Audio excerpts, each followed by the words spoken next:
Minha gente, no Twitter, no Facebook e no YouTube, um papo meu com a minha amiga Marília Arraes. Ela nos visita em Curitiba, ela está afiliada no Partido Solidariedade e hoje eu estou afiliado no PT. O que nós temos em comum, eu e a Marília? Nós dois, Marília, apoiamos o Lula, porque queríamos livrar o Brasil do Bolsonaro e tínhamos uma esperança enorme de que o Lula faria um governo muito diferente do Bolsonaro. Aliás, hoje nós podemos afirmar que não há comparação com o que o Bolsonaro fazia e o que o Lula faz hoje. Mas eu tenho algumas divergências e eu acho que tudo deve ser discutido abertamente. Eu faço uma crítica pesada na expectativa de que erros sejam corrigidos e não repetidos. É a minha posição, Marília. E a sua? Bem, gente, boa noite, boa noite. Vamos esperar o pessoal ir entrando, né, Requião? Tá aqui, já estou vendo que tem um pessoal entrando, começando a ver que a gente está aqui iniciando nossa live. É uma alegria estar aqui com você, viu, Requião, aqui em Curitiba. Já há algum tempo vinha devendo essa visita ao longo da minha vida pública, né? Tenho 39 anos de mandato, tive quase 15 anos, e ao longo da minha vida pública, em decisões difíceis que tomei, posições que muitas vezes foram ditas polêmicas por tantas pessoas, Requião me apoiou. Muitas delas, né? Em 2014, quando eu era do PSB e fui contra o processo de impeachment, por exemplo, e apoiei a presidenta Dilma, Requião estava junto conosco. Em 2020, fui candidata a prefeita do Recife, minha cidade, e Requião, mesmo do seu então partido, apoiando outro candidato, Requião me apoiou, declarou apoio a mim, gravou um vídeo lindo declarando apoio à minha candidatura. E no ano passado nós cumprimos uma função importantíssima, né, com todas as diferenças que vivemos, tanto em termos geracionais quanto pelas questões regionais, de diferenças regionais que vivemos. Afinal, o Brasil é enorme, e aqui o Sul tem uma diferença grande em relação ao Nordeste do Brasil, mas cumprimos uma função importante para o país, para aquele momento crítico, crucial em relação à democracia brasileira. Aqui no Sul, Requião deixou o MDB, depois de 40 anos filiado ao MDB. Filiado número 1 do partido no Paraná. Pois é, e foi para o 13, para o PT, disputar a eleição e fazer campanha para o presidente Lula num ambiente que nós sabemos que é difícil para as forças progressistas. Né? E lá em Pernambuco, por diversas questões regionais que muitas vezes o Brasil acompanhou, eu, infelizmente, precisei deixar o PT, fui muito bem acolhida no Solidariedade, e o povo pernambucano entendeu esse movimento que foi necessário, até porque sempre me mantive do mesmo lado, como o Dom Helder dizia que era preciso mudar muitas vezes para continuar sendo sempre o mesmo. E isso fiz, e defendi sempre as mesmas bandeiras, mantive sempre a mesma coerência, e isso o povo reconheceu tanto que me colocou no segundo turno, por condições, né, alheias e imponderáveis. Nós sabemos o resultado que houve na eleição, mas o que importa é que a gente ali cumpriu uma função. Por quê? Porque eu tive uma adversária que, naquele momento crucial da história, estava se dizendo neutra, estava dizendo que tanto fazia Lula ou Bolsonaro. E eu sabia que ali o segundo turno era uma situação dificílima para nós, mas estava lá defendendo o presidente Lula e insistindo que era imprescindível que a gente mudasse o país, que a gente votasse no presidente Lula. Cheguei muitas vezes a pedir mais voto para o presidente Lula do que para mim mesma. E terminei tendo, inclusive, uma votação maior do que a diferença de Lula para Bolsonaro no país. Então, acho que nós cumprimos. Você, Requião, com toda a sua saúde e seu vigor, com 82 anos, eu com os meus 39 anos, você numa região que é hostil para as forças progressistas, eu Ainda bem, graças a Deus, no Nordeste, que nós temos aí, onde Bolsonaro não se cria, onde Bolsonaro não tem vez, né? Nós tivemos aí quase 70%, 65%, na verdade, de intenção de voto nas urnas, né? Quando abriram as urnas para o presidente Lula, tivemos papel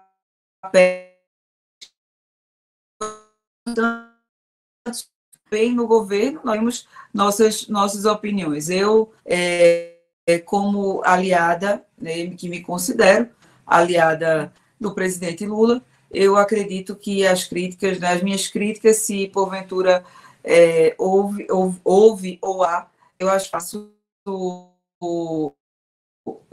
nos bastidores, ou, enfim, não as faço publicamente, porque é isso que considero que deve ser feito nesse momento, e que devo, é como devo me comportar, mas também não me comparo a você, Riquelme. O meu patamar é indiferente do seu, né? Tenho muita estrada para chegar nesse caminho. E vim aqui, claro, também, a gente sabe, né, todo o processo que o Paraná vai viver nos próximos dias, nos próximos meses. A gente tem agora elucidando todo um processo de não somente da lawfare, que está cada vez mais evidenciada que o Brasil sofreu, mas de todas as ilegalidades que aconteceram durante a campanha dessa pessoa que foi eleita senador, Sérgio Moro, que por sinal estava lá na minha terra, viu? Outro dia eu acho que ele estava andando de máscara, porque lá ele não é benquisto não, viu? Então, a gente veio aqui para dizer que se o governador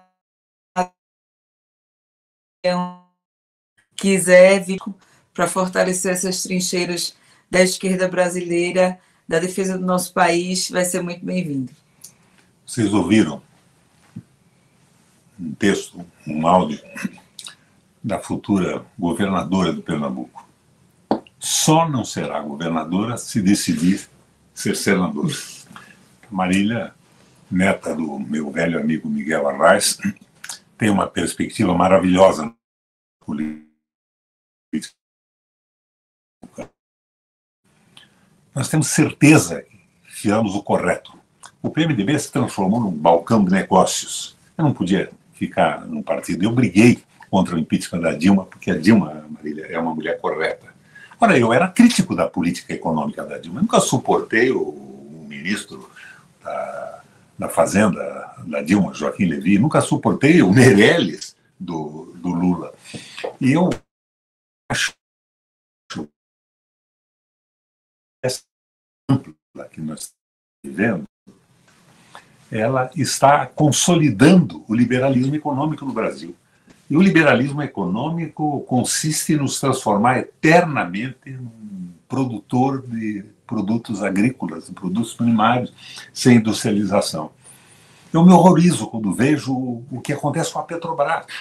Baixou a gasolina.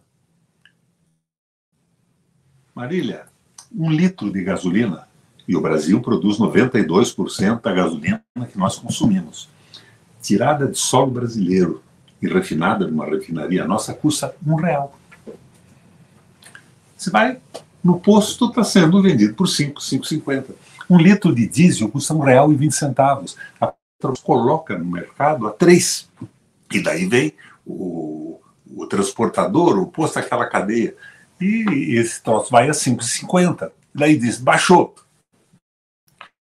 Acabamos com o PPI, com a Parceria Internacional de Preços. Minha gente, não é verdade. A Parceria Internacional de Preços, se estivesse sendo aplicada, estaria mais baixa do que os preços praticados pelo nosso governo agora. São erros. E essa conversa de que vamos investir no futuro, vamos investir nas tecnologias alternativas, é mais ou menos a mesma coisa que nós estivéssemos aqui dizendo a vocês que vamos esquecer o Brasil, a pobreza, a exclusão da população e vamos investir na Lua, porque um dia a humanidade se muda para a Lua. Coisas concretas da macroeconomia não estão acontecendo. Eu tenho um descontentamento aqui no Paraná. O governo federal está apoiando a venda da Companhia Paranaense de Energia Elétrica. Eu fui governador 3 vezes, eu briguei para essa companhia continuar paranaense. É a melhor companhia do Brasil. Eu consegui mantê-la nas mãos do Estado. E naquela crise do Lehman Brothers, que os Estados Unidos quase quebrou, eu consegui oferecer a energia mais barata do Brasil para as nossas indústrias, para o nosso comércio, evitando demissão de funcionários no Paraná. Os funcionários tinham carteira e não eram demitidos. E a nossa Copel hoje está sendo vendida graças a um decreto do Bolsonaro, no último dia de governo, que legalizava a ilegalidade absoluta da venda. O Lula não revoga esse decreto. Mas nós temos aqui no Paraná o líder da bancada do PT, que é o Zeca Dirceu, nós temos a Gleisi, que é paranaense e presidente do partido, nós temos o Enio Verri, que foi líder e agora está em Itaipu. Mas parece que a voz deles não é ouvida. Há 25, 30 anos que as nossas lutas contra o roubo do pedágio, contra a venda da Copel, a venda da Sanepar, nossa companhia de água, dão consistência e objetivo à nossa participação política. Agora, de repente, a impressão que nós temos é que a aliança do governo federal é com o Bolsonaro, o Guedes e o Ratinho, porque o governo federal está trabalhando para confirmar as propostas dele, a destruição do Estado. Daqui a pouco nós não temos mais companhia de energia elétrica, companhia de água e esgoto, as estradas não serão nossas mais, estarão privatizadas, e não sei para que servirá o governo do Estado do Paraná. Ora, o discurso do Lula é bacana. Mas entrar pesado nela. E esta guerra que o Lula está fazendo contra a hegemonia do Banco Central tem que ser entendida. Não é possível que o Banco Central fique com um juro de 13,75% ferrando o Brasil. Mas eu não posso esquecer, Marília. Inclusive, Henrique, eu quero deixar bem claro que nos principais motivos em 2014 do meu embate com o PSB e do meu apoio ao PT, na época, o PSB tinha uma candidatura a presidente, foi por conta da defesa, foi uma das primeiras vezes que se defendeu nacionalmente na candidatura a presidente a independência do Banco Central. E era uma das bandeiras, na época, né, defendida por Marina Silva, e eu fui contra radicalmente, e infelizmente a gente terminou vendo se concretizar. Lá no Congresso lutei bastante como deputada federal, e estava vendo você falar aqui da venda da Copel e lembrando na década de 90 como foi a venda da CELP. Né? A Raiz lutou até o fim para que a CELP não fosse vendida em Pernambuco, e com isso ele conseguiu eletrificar todo o estado. Eu acho interessante, quando a gente fala das diferenças regionais aqui do Brasil, que Pernambuco não tinha luz, simplesmente era um estado em que não tinha luz. A gente via eletrificação nos centros das cidades, mas em grande parte do estado não tinha eletrificação. E tinha locais em que, para se levar energia elétrica, era mais caro levar energia para um lugar onde tinha 30 casas do que levar energia para um lugar onde tinha 5, 6 mil casas. E a Raiz fez questão de manter a companhia elétrica que se chamava CELP, né, e ainda se chama, mas que é privatizada hoje, e apesar de todos os boicotes que sofreu do governo federal, na época, Fernando Henrique, e terminou que no final não conseguiu mais, até pensou em vender, tentou vender, foi travado pelo governo federal, a venda foi concluída no governo Jarbas e o dinheiro foi todo para investir na duplicação de uma rodovia federal. Então, hoje Pernambuco paga uma das maiores contas de luz do país por conta e consequência dessa privatização.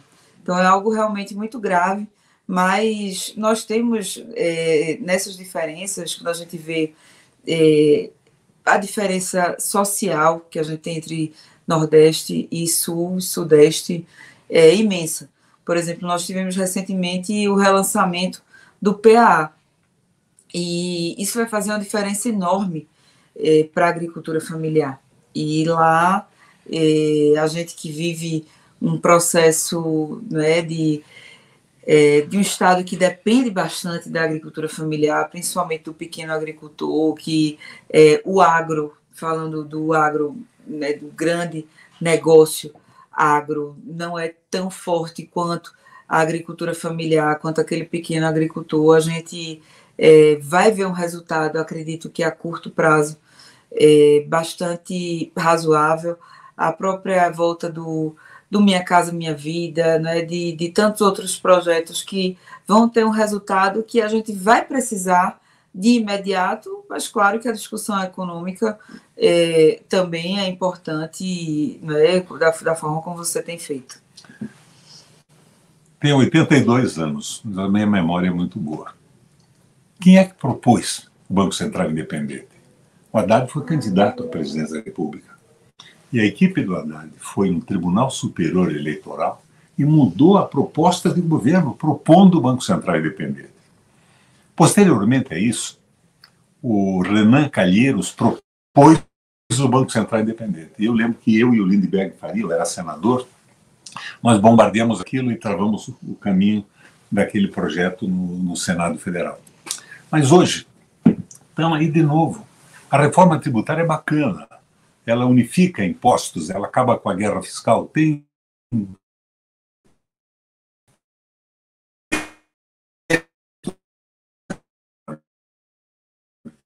uma espécie de gastos gourmet. O Haddad diz, mas não, o problema aqui da internet. O Haddad não quer investimentos públicos. Não, nós vamos crescer com investimentos privados, mas com um juro desse tamanho. Não existe na história do mundo retomada de desenvolvimento de um país sem investimento público. Os Estados Unidos é um exemplo disso. O New Deal, do Franklin Delano Roosevelt, o dinheiro pesado do Estado. Os portos eram públicos. Os portos eram administrados pelo Exército. Os canais foram construídos. A economia cresceu de novo com o impulso dado pelo Estado.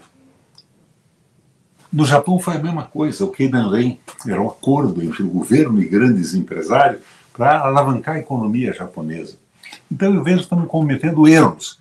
Agora você me diria, mas então o Haddad é desonesto nisso? Não, ele está pensando errado, ele está repetindo erros. Claro que não é desonesto. Nem pensar na desonestidade do Haddad. Eu, por exemplo, fiz oposição ao Joaquim Levy, oposição ao Meirelles, mas quando puseram em risco o governo do Lula, o governo do PT, eu fiquei do lado do PT. Isso me desgastou eleitoralmente no Paraná. A rejeição do PT no Paraná é uma coisa brutal. A nossa imprensa é toda dominada pelos interesses do governo do Estado, do Ratinho, e pelos interesses lavajatistas. Mas isso não é importante. O importante, para mim, é que o governo acerte agora. Os erros se repetem de uma maneira trágica. E eu pergunto, se nós temos a Gleisi, se nós temos o Zeca do PT como líder do partido, o Enio Verri como presidente de Itaipu, que é maior que o estado do Paraná, Itaipu, do ponto de vista de possibilidade financeira, como é que isso não mexe com a cabeça do Lula? Como é que a Petrobras continua com essa conversa mole que está baixando o preço? Claro que está baixando um pouco, mas está subindo também, está na mesma variação do PPI. Por que não colocam na Petrobras um comando que sirva ao Brasil? Não, você não gosta do Prats? Não conheço o Prats. Conheci no Senado, ele foi senador comigo quando a Fátima se licenciou. Mas está errada a administração. Ele era lobista da Shell. E os conselheiros que foram postos na mesma linha do mercado. Então nós estamos cometendo erros. Agora, você propõe, me perguntaria você, que está me olhando com uma cara meio assustada aí, mas... Não, você está propondo um governo esquerdista? Não. Eu estou propondo um governo aristotélico. Não, não é isso não, Requião. É porque eu estou olhando assim, porque eu estou lembrando o quanto ano passado a gente conversava sobre isso, né? Vocês sabem, vocês que estão nos assistindo. Inclusive, vou aproveitar aqui, vocês que estão assistindo, vou fazer minha propaganda também. Quem não me segue ainda, me sigam aí nas redes sociais, Instagram, Twitter, Facebook, enfim, todas essas redes. Eu estou também, viu? Marília Arraes tem o símbolozinho de verificado do lado. E vocês sabem que até recentemente, até pouco mais de um ano, eu era do PT, Zeca é muito meu amigo, NVR também, Gleisi Hoffmann também tem um grande respeito por ela, grande lutadora que ela é, e todos, principalmente a Gleisi, defendia muito a reestatização da Eletrobras, então Mas de repente o silêncio. Quando eu cheguei aqui, eu vinha acompanhando à distância essa questão da Copel. Quando eu cheguei aqui, que vi que a situação já tinha chegado nesse patamar, realmente eu fiquei... É por isso que eu estou olhando desse jeito, porque a gente conversava muito e se manifestava muito sobre a necessidade de o presidente Lula voltando a ver uma reestatização da Eletrobras, até porque era um movimento mundial, não somente em relação à questão da energia elétrica, mas quando houve a votação do marco legal do saneamento e diversas outras questões de entrega de serviços essenciais ao privado. Mas veja, então o que é que eu proponho? Eu dizia a você que a minha proposta é aristotélica, o velho Aristóteles. Você é neta do Arraes, o Aristóteles você vão ter passado. Ato meio, ato eficiente. Uma proposta para o Brasil, um projeto nacional, não pode ser um projeto temerário de esquerda, porque não existem condições de dar sustentabilidade disso, nem no Congresso Nacional, nem na sociedade, que é dominada e influída por meios de comunicação, na mão do pessoal que domina o capital e tudo mais. Mas tinha que ser um ato equilibrado, que não pusesse em ameaça o governo Lula, porque o risco maior é esse, o Lula cair, a direita voltar, com toda a sua ferocidade, sua estupidez, sua brutalidade, mas não pode ter uma aliança com a direita. Aqui no Paraná, nós fomos à luta. Eu fui candidato a governador do Estado, porque o PT não tinha candidato. Eu entrei no PT para ajudar a eleição do Lula e derrotar aquela bobajada do Guedes e do Bolsonaro, aquela brutalidade, aquela barbárie que eles estavam ensaiando. Mas, porém, todavia, contudo, de repente o que eu vejo, o governo federal está a favor da venda da Companhia de Energia Elétrica, está a favor de um pedágio, que foi o maior roubo conhecido no Brasil, está a favor da venda da nossa companhia de água, através de um PPP, que é uma proposta do Guedes, que foi levado ao Congresso Nacional.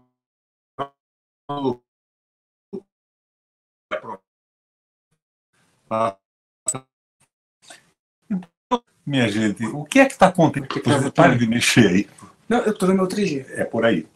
Então, o que eu estou dizendo a vocês, eu tive mais uma quedazinha de imagem aqui, que nós precisamos de uma proposta sustentável, não extremista nem nada, equilibrada. E se o Lula colocar essa proposta, acabar com essa conversa, dizer que o Senado e a Câmara são dominados pelo Centrão, está faltando proposta. Se isso é uma negociação de favores e de emendas, o governo nunca vai conseguir autonomia suficiente, porque até os próprios parlamentares do governo vão chegar no momento e dizer, bom, para votar, os nossos adversários recebem a diretoria financeira da Itaipu, por exemplo, no Paraná, recebem a venda da Companhia de Energia Elétrica, que é a melhor do Brasil, recebem o pedágio feito pelo governo federal num molde extraordinariamente corrompido. Nós queremos também vantagem, senão vamos perder o mandato.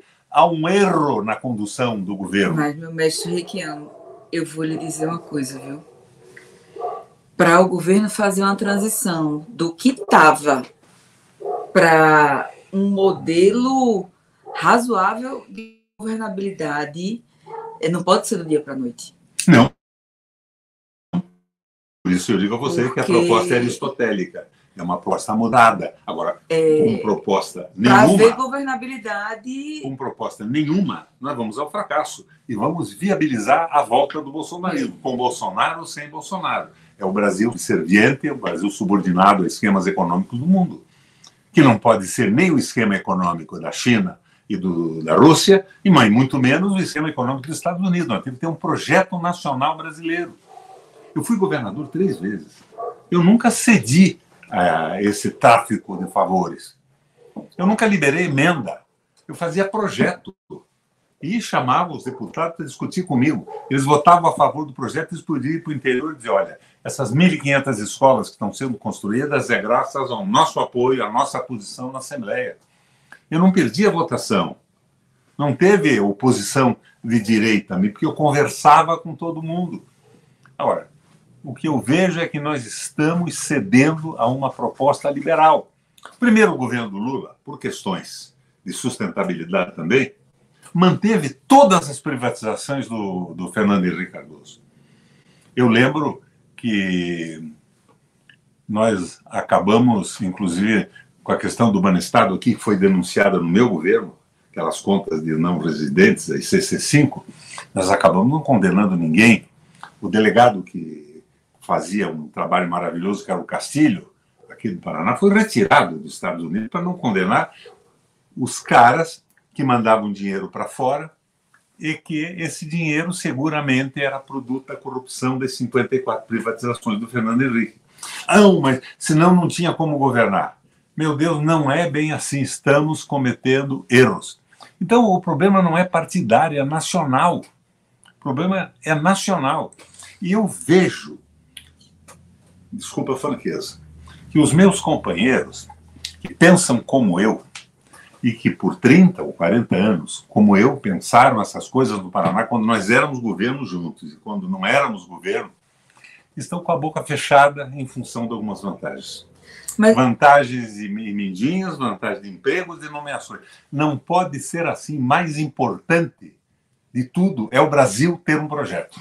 Mas eu queria ir mais além, sabe, Requião? Eu gosto muito de falar e de pensar qual é o Brasil que a gente quer daqui a 30 anos, daqui a 20 anos. Eu via meu avô com quase 90 anos pensando no Brasil que ele não ia ver, o Brasil de 50 anos foi depois. Foi o seu avô que me estimulou a participar com mais força na política brasileira. Ele assim, ele se mantinha com a alma jovem com isso, com esses sonhos que ele tinha. E ele tinha um ditado árabe que diz que quem plantava tâmaras nunca iria comer as tâmaras, porque do tempo. Né, o tempo que aquelas tâmaras frutificariam. Então, eu gosto de pensar dessa maneira. O que é que eu acho que a gente precisa fazer?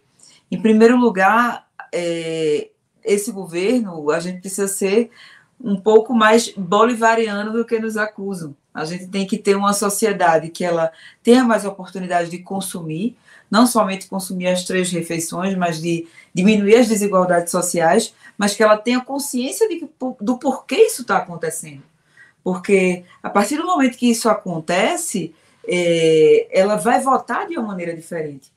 Essa questão das emendas, eu digo pelo que eu passo no Nordeste, eu não sei se o que os deputados passam, mas pelo fato de a nossa democracia ser muito jovem, as pessoas não têm ideia de qual é a diferença do papel de um deputado para o papel de um prefeito, para o papel de um governador. Então, a gente chega muitas vezes, quando eu chegava como deputada numa cidade, aí diziam, sim, e o que é que você fez pela minha cidade?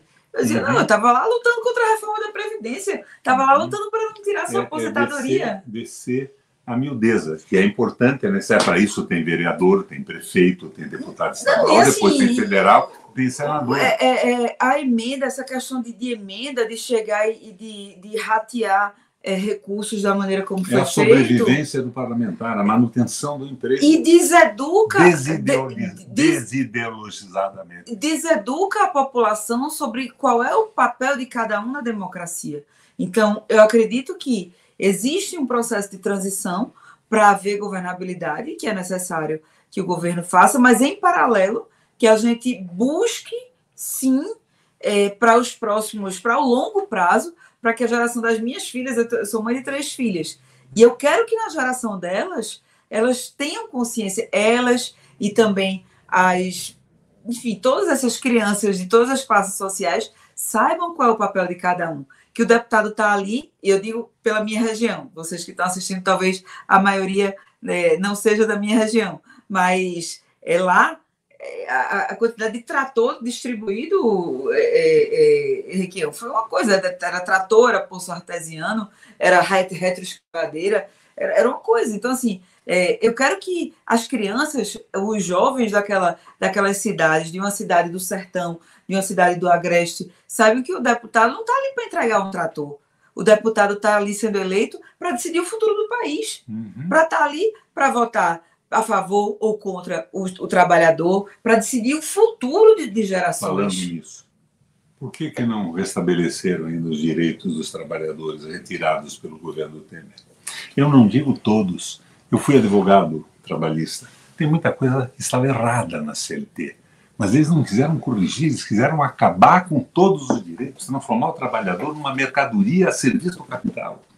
E do capital vadio, como a gente chama, o capital que não produz o botão de uma camisa, a peça de uma máquina, não dá um emprego, ele vive se apoderando de empresas públicas monopolistas, levantando as tarifas lá em cima e ganhando fortunas e dominando a política, que acabam financiando as eleições majoritárias e as eleições do Congresso Nacional, das assembleias e até das prefeituras.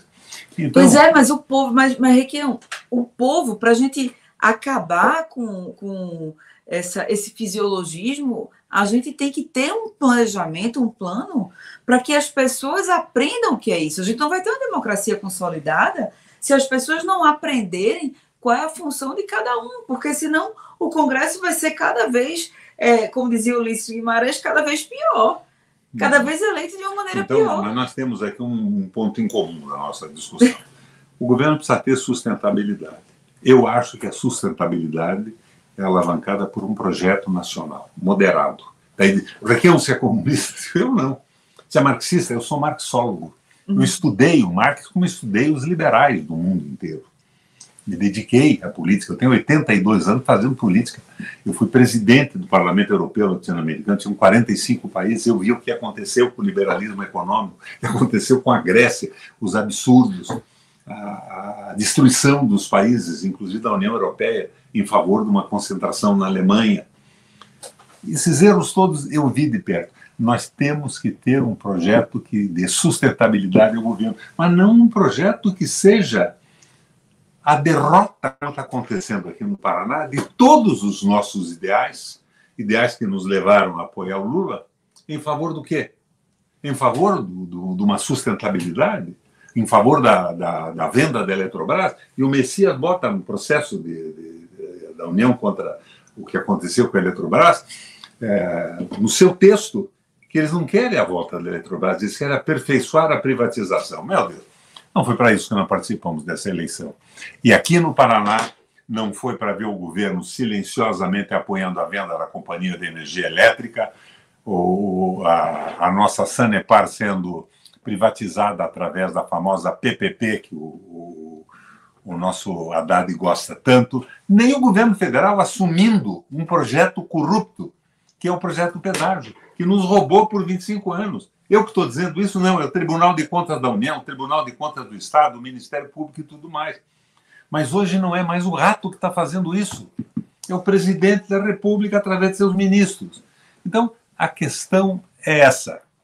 O Lula é indispensável, a coisa extraordinariamente positiva, mas seria, de nossa parte, uma covardia absoluta se nós não estivéssemos fazendo a crítica na esperança de que o Brasil avançasse para melhor. Na linha de um velho companheiro da época do Miguel, o Oliveira Viana. O Oliveira Viana dizia que um governo de transição, ele não podia pretender mudar 500 anos de história, mas ele tinha que abrir caminhos para que a grande discussão nacional se encaminhasse e as eleições sucessivas dessem o caminho da mudança do Estado, da economia e da função do governo no país. É por aí. Eu acho que é por aí que nós estamos batendo um papo.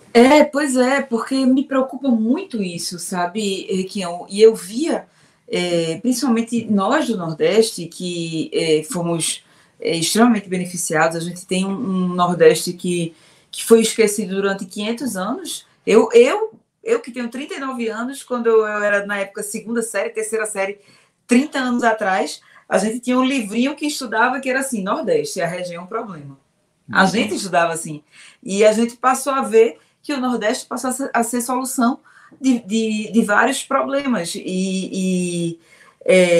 A gente via tanta gente que era pobre e que passou a ser não tão pobre assim, achando que estava acontecendo aquilo ali simplesmente porque estava trabalhando, sem entender o contexto geral. Não pode ser nordestina comigo, não.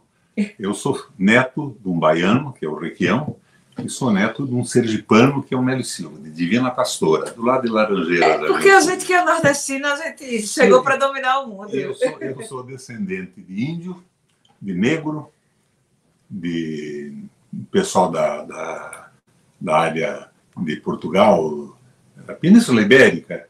E, por incrível que pareça, quando eu fiz aquele famoso DNA que fazem aí agora, eu sou descendente também, eles revelaram isso. Eu tenho entre os meus antepassados, eu sei lá de quantos anos, uma ascendência ligada a índios cherokees norte-americanos além dos índios brasileiros. Então, porque a gente que é nordestino chegou para dominar o mundo mesmo. Mas assim, a gente via conversando muitas vezes com as pessoas dizendo não, mas eu consegui comprar um carro por causa do meu trabalho. Eu consegui, meu filho se formou e estudou porque ele estudou, porque ele é esforçado, sem entender o contexto geral. Eu tenho essa preocupação que esse governo e os próximos, a gente não consiga formar uma sociedade consciente de por que é que isso está acontecendo. Porque eu acredito que é o povo organizado, o povo consciente que vai nos dar condições de não ficar refém de centrão, de não ficar refém de barganha. Que o mandato é esse tipo de discussão que nós estamos fazendo. E a discussão que nós podemos fazer é uma candidatura com a abertura das televisões e das rádios. Levantar um nível da consciência popular no Brasil. Porque a mudança para valer só vai poder acontecer quando o povo for informado. Agora, com essa conversa que o fundamental é dar 3 refeições por dia, não vamos lugar algum. Embora 3 refeições para quem está passando fome é fundamental. Você não vai morrer. Mas não é isso. Um senhor de escravo podia dar 3 refeições maravilhosas. Mas não dava educação, não dava condição econômica de sair da escravatura. Não é isso que nós queremos. Mas a gente precisa dessas 3 refeições. Claro que precisa, quando você não tem o que comer. Mas não pode excluir a discussão política, as questões macroeconômicas em nome da sustentabilidade das refeições. Não pode, mas porque a gente nós teremos uma escravatura bem alimentada. Mas a gente voltou Isso chama-se neoliberalismo. Mas a gente voltou a ver a fome lá. Feia. E dói mais. Essa sensibilidade que o Lula tem. Ele tem essa sensibilidade, ele passou pelo que o povo passou e ele age dessa forma. O discurso dele é por letra. O governo não tem nada a ver com o discurso. Eu apesar de... Quando o primeiro governo Lula, quando começou, eu tinha 18 anos. Mas antes disso, eu já conhecia bem o Estado, já andava. E eu via como era a fome. Eu cheguei a ver crianças de 6, 7 anos que não andavam porque não tinham o que comer. E a gente começou a ver essa realidade voltar. É um Nordeste exemplado naquele livro da Raquel de Queiroz. Mais ou menos isso mesmo. Terrível. Eu acho que nós podemos terminar nosso papo por aqui. eu e a Marília, ela viaja amanhã cedo. Nós vamos fazer um programa curitibano agora. Mas vai ser um programa sui generis. Porque conosco vai o meu filho também, o deputado Requião Filho. E o Requião Filho me diz: pai, eu vou com vocês, mas vou levar meus 2 filhos. E tem 2 gêmeos de 8 anos. Da idade da minha filha, né? Que eu tenho 3, né? Nós vamos para qualquer lugar que a gente possa comer alguma coisa, tomar uma cerveja, um suco de laranja, acompanhado dos meus 2 netos. Um abraço a vocês. Gente, obrigada. Queria chamar todo mundo de novo para me seguir nas redes sociais, viu? Procurem aí Marília Arraes, me segue, compartilha, manda tua mensagem. Vai ser uma alegria falar com vocês e pode ter certeza de que eu vou voltar novamente e muitas outras vezes. Espero vir aqui para trazer o nosso mestre Requião para a solidariedade, para a gente ter um projeto. Primeira vez que você vem a Curitiba, né? É a primeira vez. Mas Curitiba não é a República de Curitiba. Eu nunca fui um político de direita. Eu sou geneticamente um político popular e de esquerda. Eu fui governador 3 vezes, em campanhas sem dinheiro, eu fui prefeito da capital contra o Lerner. Mas se você se você tivesse sido de direita, eu não estava aqui com você, não. De jeito nenhum. Mas então não existe essa história de que o Paraná é de direita. Está faltando a informação, dominaram a imprensa, dominaram tudo. Não tem jornal, não tem televisão, não tem nada disso. Essa é a minha preocupação. Talvez por isso o Lula esteja agarrado no rato agora, fazendo pedágio, fazendo a venda de uma companhia elétrica. E eu, mais uma vez, coloco aqui. Como é que os deputados influentes do PT do Paraná, que lideram a bancada na Câmara, que dominam Itaipu, e a Gleisi, que é presidente do partido, aceitam o que está acontecendo aqui? Que raio de silêncio é esse? Senão, como é que nós vamos disputar uma eleição? Meu filho dizia hoje, pai, o que nós vamos fazer? Eu saio candidato pelo PT, vou pedir desculpa pela venda da Copel, pelo pedágio criminoso, pela venda da Sanepar, pelo que está acontecendo? Não. Nós estamos vendo a ausência dos princípios que nos levaram a admirar e sustentar a candidatura do Lula. E pelo menos, antes de você dar tchau, Requião, eu ainda fico feliz pelo povo do Paraná, viu? Porque vocês ainda têm o que defender, porque lá já venderam a CELP, lá já fizeram PPP da Compesa, que era a nossa companhia de saneamento e abastecimento, e Pernambuco é um estado em que não tem água. Da região metropolitana até o sertão falta água. E eles inventaram agora que é o capital privado que vai resolver. Água, e agora que não pode pagar porque não tem emprego. A governadora que está lá tá também privatizando. Então, aqui vocês têm o que defender. Então, defendam com unhas e dentes, porque lá em Pernambuco a gente perdeu. A vaca foi para o brejo e levou a corda. Pois é. Então, a corda é a vaca, como era o programa do Arraes? Vaca na corda. A vaca na corda. Os programas do Arraes me simularam os meus governos do Paraná. Só que eu tinha 320 programas populares nos governos. 320. Irrigação noturna, eletricidade de graça para os mais pobres, financiamento para a agricultura. 320 programas populares. Mas eu devo ter desagradado os donos do capital. E hoje eu estou excluído. Por que eu estou cobrando dos deputados federais do PT?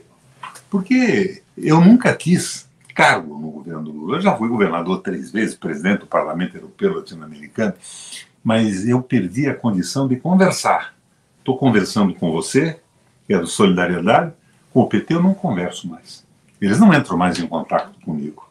Isso está muito ruim, extremamente desagradável, porque eu entrei para ajudar a montar um governo de verdade. E o que eu vejo que está errado, eu não consigo nem fazer uma crítica interna. Você diria, por que não faz essa crítica dentro do partido? Porque dentro do partido eu não tenho voz. Então é por aí. Um abraço a vocês. Valeu, pessoal. Beijão. Até a próxima.